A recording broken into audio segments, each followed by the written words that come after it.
రామకృష్ణ పరమహంస, మాత శారదాదేవి, స్వామి వివేకానంద గారికి నమస్కరిస్తూ అందరు కూడా పేరు పేరు నమస్కారం. కార్యక్రమం సంస్కార్ 2026లో పాల్గొనడం చాలా సంతోషం అనిపిస్తుంది. ఒక పిల్లల్లో పేరెంట్స్లో మార్పు వస్తుంది. సంస్కార్ 2026 ఇంకా దేశవ్యాప్తం కూడా జరగాలి.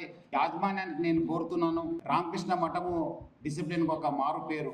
ఏఐ మీకు డాటా ఇవ్వచ్చు, కానీ ఒక ఎంపతి కానీ, ఒక కంపాషన్ కానీ, ఒక జ్ఞానాన్ని, ఒక విజ్డమ్ని ఇవ్వలేదు. పేరెంట్స్ ఇప్పుడంతా డబ్బుల కోసము, ఉద్యోగ కోసము, మనము కూడా ఎందుకు ఇంట్లో కూర్చోవాలి, డిఐజీ కావాలంటే పోలీస్ డిఐజీ కాదు, డబుల్ ఇన్కమ్ గ్రూప్ లో చేరాలని చెప్పి చాలా మందికి తపనం ఉంది. చాలా మంది పిల్లలు నెగ్లెక్ట్ చేస్తున్నారు. Smart phone is the biggest distraction.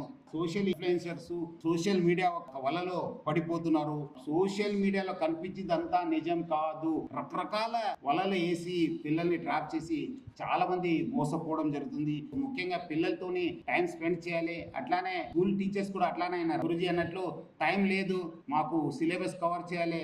బయట ప్రపంచంలో ఏం జరుగుతుందనేది పిల్లలకి చెప్తలేరు. క్రైమ్ చూస్తుంటే చాలా బాధ అనిపిస్తుంది. ఇప్పుడంతా ఈ సోషల్ మీడియాకు, సైబర్ క్రైమ్స్ కి, డ్రగ్స్ కి, వ్యసనాలకి అలవాటయి చాలా మంది ఫ్యామిలీస్ నష్టపోతున్నారు. మళ్ళీ ఫోన్ ఇచ్చేసి చూసుకోండి, చదువుకోండి అని చెప్తే కాదు. So I request all the parents to be very responsible. We should always have outdoor activities more.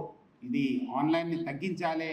So అందుకు వాళ్ళకు ఏదో ఒక ఇప్పుడు ఇక్కడ సంస్కార్ 2026లో పెట్టారు. అట్లానే మళ్ళీ పెయింటింగ్ క్లాస్ కావచ్చు. మంచి టాలెంటెడ్ పిల్లలు ఉన్నారు, ఐడెంటిఫై చేయండి. సో మీ యొక్క ఆశల్ని వాళ్ళపైన రుద్దొద్దు. మీరు వాళ్ళు ఏం చేయాలనుకుంటున్నారు, వాళ్ళు ఏం టాలెంట్ ఉంది అదే చేయాలని చెప్పి కోరుతున్నాను. మన పిల్లలకి ఎప్పుడు కూడా సక్సెస్ అంటున్నారు. స్వామి వివేకానంద చెప్పినట్లు వేసారి ఓడిపోయినా మళ్ళీ ఒక్కసారి అదో మళ్ళీ మనం అటెంప్ట్ చేయాల్సింది.